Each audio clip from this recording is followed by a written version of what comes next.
तो नमस्कार, स्वागत है आपका अपने चैनल ज्ञान गुरु एकेडमी पर। बच्चों, जैसा कि हम लोग क्लास 12 का चैप्टर नंबर 3 मानव जन्म पढ़ रहे थे और मानव जन्म में बच्चों आज हमारी लास्ट क्लास है जो बहुत ही इंपॉर्टेंट होने वाली है। तो इस वीडियो को शुरू से आखिरी तक देखिएगा। इस वीडियो में आप ये देखेंगे कि प्रेगनेंसी हार्मोन कौन कौन से हैं, फिर इसके बाद हम लोग देखने वाले हैं कि प्लेसेंटा के बारे में, और प्लेसेंटा के बाद हम लोग देखेंगे चाइल्ड बर्थ और इसके बाद लैक्टेशन, और ये चैप्टर हमारा फिनिश हो जाएगा यानी कि समाप्त हो जाएगा। तो अंत तक बने रहिएगा क्योंकि ये सेशन बहुत ही इंपॉर्टेंट होने वाला है। आपसे एग्जाम में पूछे जाते हैं कौन से हार्मोन कब निकलते हैं, ठीक है। तो आइए देर न करते हुए हम लोग चलते हैं अपने टॉपिक पे।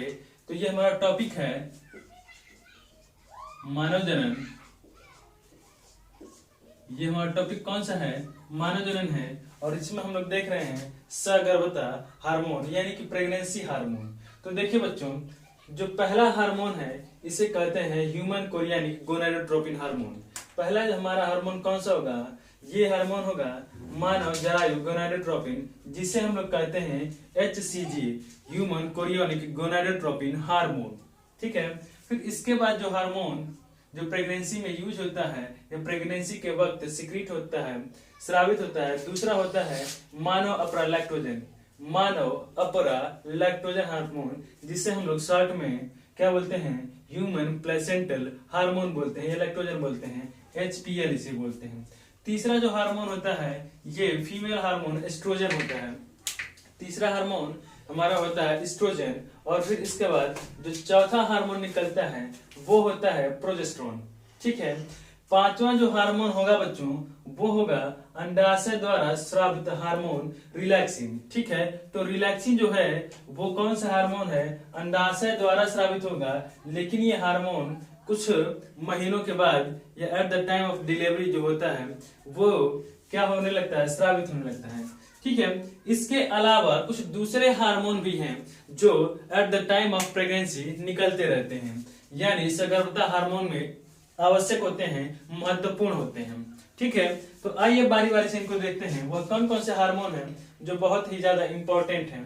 तो देखिए नंबर वाइज इसके अलावा, ठीक है, सगर्भता हार्मोन में ये हमारे तो मेन हार्मोन हो गए, जैसे HCP है, HPL है, एस्ट्रोजन है, प्रोजेस्टेरोन है और अंडाशय द्वारा स्रावित जो रिलैक्सिन है, ठीक है। इसके अलावा जो हार्मोन है बच्चों वो कौन कौन से हैं? तो देखिए पहला हार्मोन है हमारा कॉर्टिसोल। बच्चों, जो हमारा पहला हार्मोन है वो है कॉर्टिसोल। दूसरा जो हमारा हार्मोन है वो है प्रोलैक्टिन, और जो तीसरा हार्मोन है वो है थायरॉक्सिन, ठीक है। तो इन मेन हार्मोन जो हमारे 5 प्रकार के हार्मोन स्रावित हो रहे हैं, इसके अतिरिक्त कॉर्टिसोल, प्रोलैक्टिन और थायरॉक्सिन हार्मोन भी स्रावित होते हैं, ठीक है। देखिए क्या होता है कि इन हार्मोन जितने ये हार्मोन स्रावित हो रहे हैं, ठीक है, गर्भ अवस्था के दौरान इनकी जो मात्रा होती है वो माता के रक्त में बढ़ जाती है, ठीक है। और क्या करेगी कि जो उपापचय क्रियाएं हैं, जो मेटाबॉलिक उपापचय क्रियाएं हैं, ठीक है, उनको क्या करेगी? परिवर्तन ला देती है, ठीक। और सगर्भता को बनाए रखने के लिए बहुत ही महत्वपूर्ण होती है, ठीक है। तो आइए, ये था हमारा टॉपिक सगर्भता हार्मोन। इन सारे हार्मोन को आप लोग देख लीजिएगा, ठीक है। ये बहुत इंपॉर्टेंट हार्मोन है और ये आपसे बोर्ड एग्जाम में पूछे जाएंगे, ठीक। आइए बढ़ते हैं अपने नेक्स्ट टॉपिक की तरफ। आइए बच्चों, हम लोग देखते हैं अपना नेक्स्ट टॉपिक जो है हमारा प्लेसेंटा, यानी कि इसको हिंदी में हम लोग बोलते हैं अपरा, ठीक है। प्लेसेंटा कैसे बनेगा? तो देखिए अपरा का जो विकास है यानी कि प्लेसेंटा का जो डेवलपमेंट है वो कैसा है? भ्रूणीय है। कैसा है बच्चों? वह भ्रूणीय कोरियानिक तथा गर्भाशय भित्ति दोनों से ही होता है। किससे किससे होगा? तो भ्रूणीय कोरियोनिक यानी कि एम्ब्रियोनिक, इसको बोलते हैं कोरियोनिक, ठीक है, एम्ब्रियो कोरियोनिक तथा गर्भाशय भित्ति दोनों से ही क्या होता है कि डेवलपमेंट होता है प्लेसेंटा का, ठीक है। भ्रूणीय कोरियन से जो विलाई बनती है जिनको हम बोला जाता है रसायनपुर, तथा रुधिर वाहिनियों का विकास होता है। किसका विकास होगा बच्चों? भ्रूणीय कोरियन से जो एम्ब्रियोनिक कोरियन है उससे विलाई का डेवलपमेंट होगा तथा रुधिर वाहिनियों का विकास होता है। ठीक है, और यह अत्यधिक संवहनीय अंग का निर्माण करते हैं। और ये किसका निर्माण करेंगे, यानी कि कोरियोनिक क्या बोलते हैं कि भ्रूणीय जो कोरियन है और गर्भाशय की भित्ति मिलकर एक बहुत ही अत्यधिक संवहनी अंग का निर्माण करते हैं, जिसको बोला जाता है कि ये प्लेसेंटा है। ठीक है, यह अंग गर्भाशय तथा भ्रूण के रसांकुर से परस्पर जुड़कर, ठीक है, भ्रूण को गर्भाशय की दीवार से क्या करता है, तो जोड़ देता है, और यह जुड़ाव अपरा कहलाता है, यानी कि प्लेसेंटा कहलाता है। यहाँ पे यह पॉइंट देखिएगा, क्या कर रहा है बच्चा कि यह अंग गर्भाशय तथा भ्रूण के रसांकुर यानी विलाई से परस्पर जुड़ जाता है। विलाई से जुड़ने के बाद यह भ्रूण को गर्भाशय की दीवार से, भ्रूण को यानी जो एम्ब्रियो डेवलप हो रहा है उसको गर्भाशय की दीवार से जोड़ देता है, और यही जुड़ाव जो है वह प्लेसेंटा यानी कि अपरा कहलाता है। ठीक है, अपरा का निर्माण जो होता है निषेचन के तीसरे सप्ताह तक हो जाता है, यानी कि क्या बोलते हैं 20 या 21 दिन पे जो प्लेसेंटा होता है उसका डेवलपमेंट हो जाता है। तो यह पॉइंट है कि अपरा का निर्माण निषेचन के तीसरे सप्ताह में हो जाता है।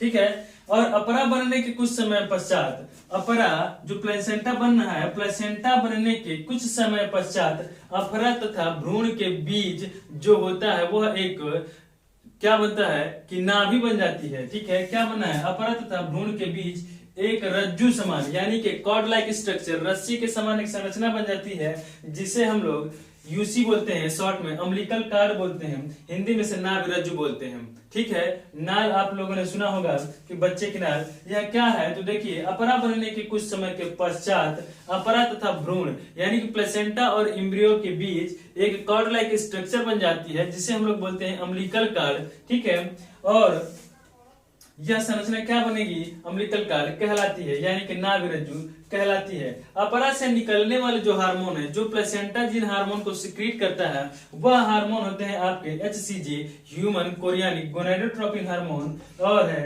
Human placental. ठीक है, ह्यूमन प्लेसेंटल, लैक्टोजन है, एस्ट्रोजन होता है, प्रोजेस्टेरॉन जो होता है, यह हार्मोन हमारे प्लेसेंटा से पहले सिक्रीट होते हैं, बाद में हार्मोन प्लेसेंटा सिक्रेट करना धीरे धीरे बंद कर देता है।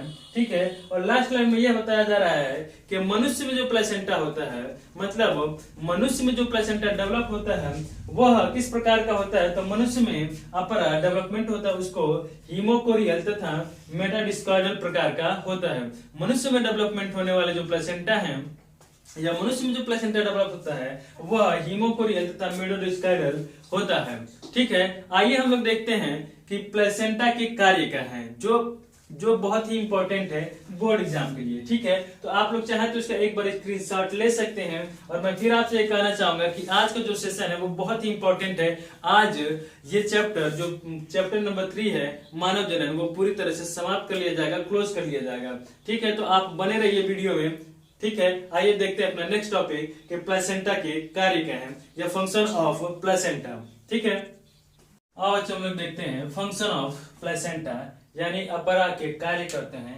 अभी हमने देखा कि अपरा बनता कैसा है, ठीक है, और ह्यूमन में किस किस टाइप का प्लेसेंटा होता है। अब हम देखते हैं फंक्शन ऑफ प्लेसेंटा यानी कि प्लेसेंटा के कार्य, ये प्लेसेंटा कार्य किस प्रकार से करता है। ठीक है, तो देखो पहला पॉइंट है कि यह विकसित होते भ्रूण के लिए माता के रुधिर से पोषक तत्वों को गर्भ में पहुंचाता है। यानी पहला पॉइंट तो हमारा यही इंडिकेट कर रहा है, इस बात की तरफ संकेत कर रहा है कि जो यह प्लेसेंटा बन रहा है तो प्लेसेंटा के थ्रू या प्लेसेंटा के द्वारा या अपरा के द्वारा जो गर्भ में जो भ्रूण है उसको पोषण तत्व प्रदान किया जाता है, यानी कि यह न्यूट्रिएंट्स देने का काम कर रहा है।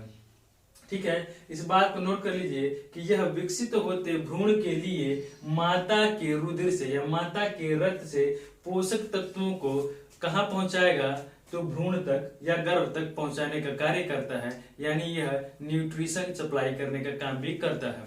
सेकेंड पॉइंट में देखेंगे क्या करेगा कि भ्रूण को श्वसन तथा जो भी मेटाबॉलिक क्रियाएं होती हैं भ्रूण को श्वसन तथा विभिन्न उपापचयी क्रियाओं के लिए माता के रुधिर से ऑक्सीजन भी प्रदान कर रहा है।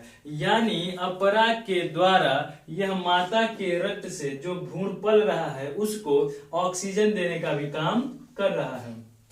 ठीक है, इस पॉइंट को भी आप नोट कर लीजिएगा कि भ्रूण को श्वसन तथा विभिन्न उपापचयी क्रियाओं के लिए माता के रुधिर से ऑक्सीजन भी प्रदान कर रहा है।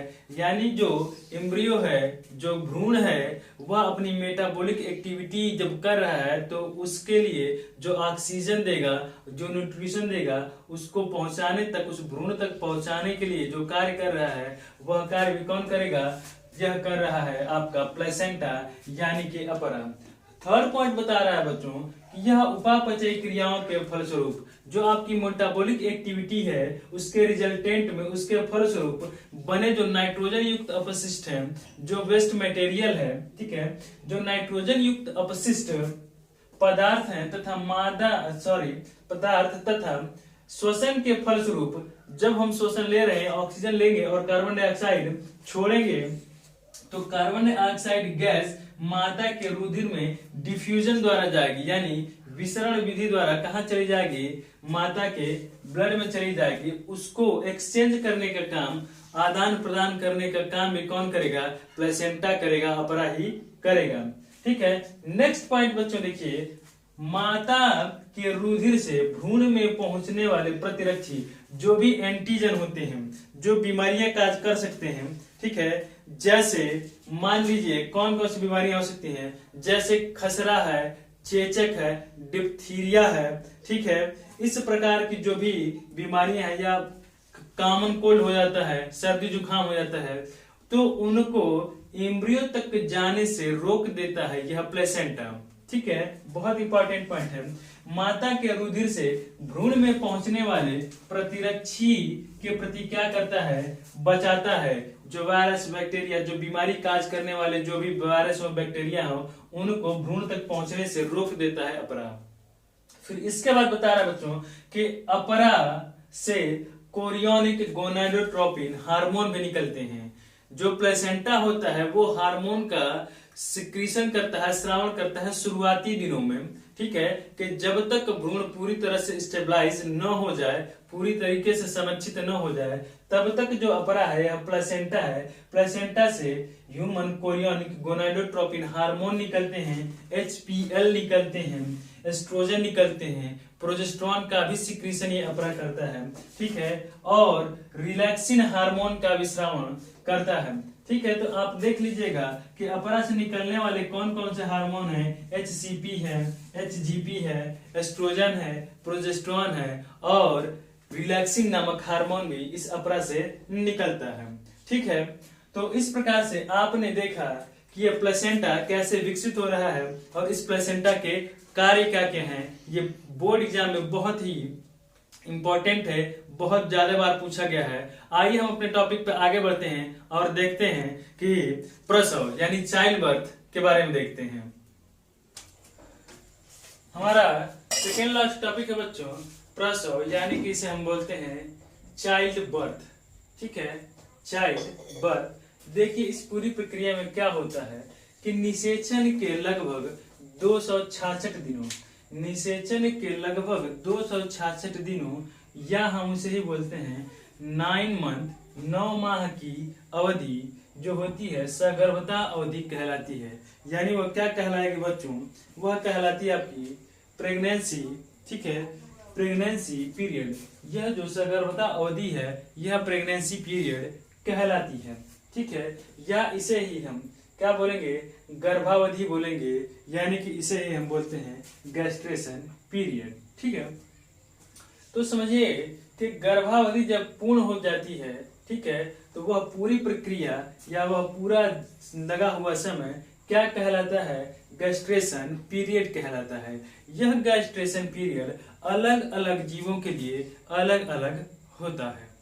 ठीक है, सेकेंड पॉइंट है कि गर्भावधि पूर्ण होने पर गर्भावस्था जो गर्भाशय की पेशियां होती हैं उनमें कॉन्ट्रैक्शन शुरू हो जाता है, यानी कि उनमें संकुचन प्रारंभ हो जाता है। तो नोट करिएगा, गर्भावधि पूर्ण होने पर गर्भाशय की पेशियों में संकुचन यानी कि कॉन्ट्रैक्शन प्रारंभ हो जाता है।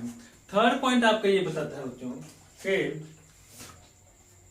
शिशु का जन्म गर्भाशय की इनवॉलेंट्री जो पेशीज हैं यानी कि अनैच्छिक पेशियों में संकुचन की लंबी प्रक्रिया से आरंभ होता है। ऐसा नहीं होगा कि जस्ट लेबर पेन होगा और तुरंत पार्ट्यूरेशन हो जाए। ये प्रक्रिया लंबी चलती है, कई घंटों की चलती है। ठीक है, तो शिशु का जन्म गर्भाशय की अनैच्छिक पेशियों में संकुचन की लंबी प्रक्रिया से आरंभ होता है। इसे प्रसव संकुचन कहते हैं। और जो आपका लास्ट पॉइंट है, देखिए, ऑक्सीटोसिन हार्मोन का स्रावन होने पर जब यह प्रसव संकुचन होगा या जो पार्ट्यूरेशन की प्रक्रिया जब आरंभ होगी तो उस समय एक हार्मोन निकलता है। उस हार्मोन का नाम होता है ऑक्सीटोसिन हार्मोन। यह हार्मोन बहुत इंपॉर्टेंट है, आपसे पूछा जाता है, इसे प्रसव हार्मोन के नाम से भी जाना जाता है।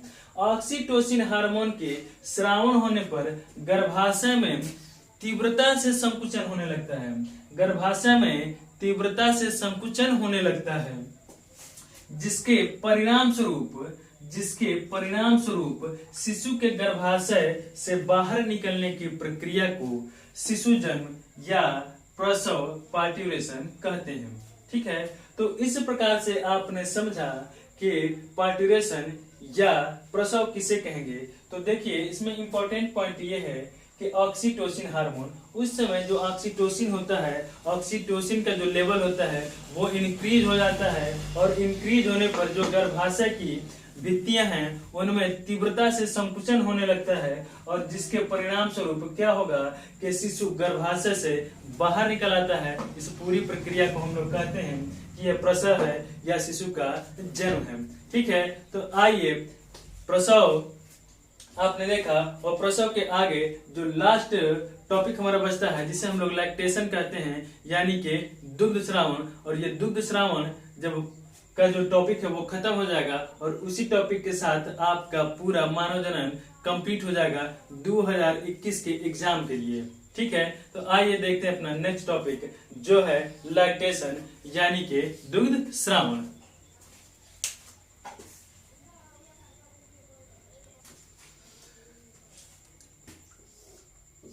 लास्ट हेडिंग बच्चों हमारी है दुग्ध स्रावन, जिसे हम लोग इंग्लिश में लैक्टेशन कहते हैं।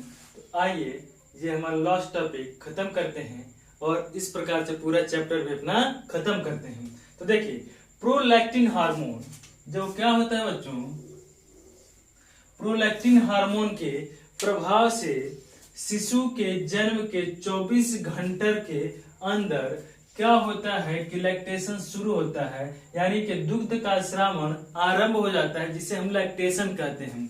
तो लैक्टेशन के लिए जो जिम्मेदार हार्मोन होगा उसका नाम होगा बच्चों प्रोलैक्टिन हार्मोन। ये इंपॉर्टेंट है आपके लिए, ये इंपॉर्टेंट है। ठीक है, प्रोलैक्टिन हार्मोन के प्रभाव से जन्म के 24 घंटे के भीतर दुग्ध का आरंभ होना कहलाता है आपका लैक्टेशन। ठीक है, सेकेंड पॉइंट में देखेंगे कि माता की स्तन ग्रंथियों से वक्ष से, ठीक है, स्तन ग्रंथियों वक्ष से शिशु के जन्म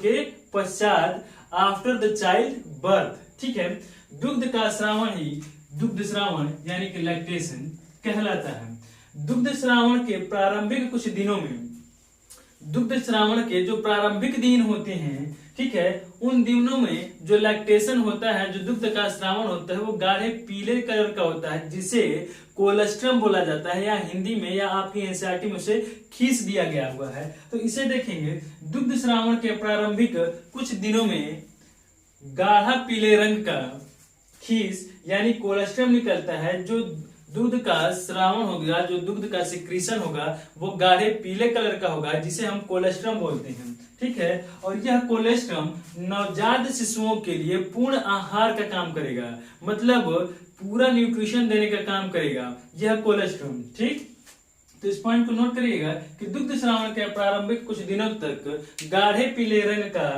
खीस ब्रैकेट में कोलेस्ट्रम निकलता है, जो नवजात शिशुओं के लिए पूर्ण आहार का कार्य करता है।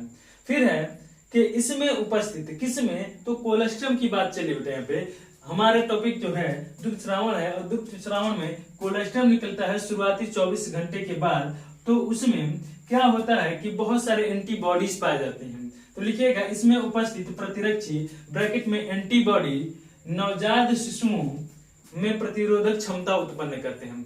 यह कोलेस्ट्रम के अंदर यह क्षमता होती है कि वो बहुत सारे एंटीबॉडीज को प्रोड्यूस कर सके, जो नवजात शिशु बिल्कुल जो नेसेंट बेबी है उसको क्या करे कि विभिन्न बीमारियों से बचा सके। ठीक है, तो इन्हीं पॉइंट के साथ आपका चैप्टर नंबर 3 मानव जनन समाप्त हो जाता है। इसके बाद भी यदि आपको किसी टॉपिक में या किसी पॉइंट पे कोई दिक्कत हो तो आप कमेंट के माध्यम से पूछ लीजिएगा, कमेंट करके पूछ लीजिएगा, आपके सारे डाउट क्लियर किए जाएंगे। तो ठीक है, अभी तक आप हमारे चैनल पे नए हैं तो चैनल को सब्सक्राइब करिएगा, दोस्तों के साथ शेयर कीजिएगा। हमारे चैनल पे, इस एजुकेशनल चैनल पे आपको सारी इंफॉर्मेशन दी जाती है कि विद्यालय कब खुलेंगे, और जो भी इंफॉर्मेशन वो सारी चीजें आपको समय पे प्रोवाइड की जाएंगी। तो बेल आइकन को दबाना मत भूलिएगा। तो चलिए मिलते हैं एक नई वीडियो में, तब तक के लिए धन्यवाद।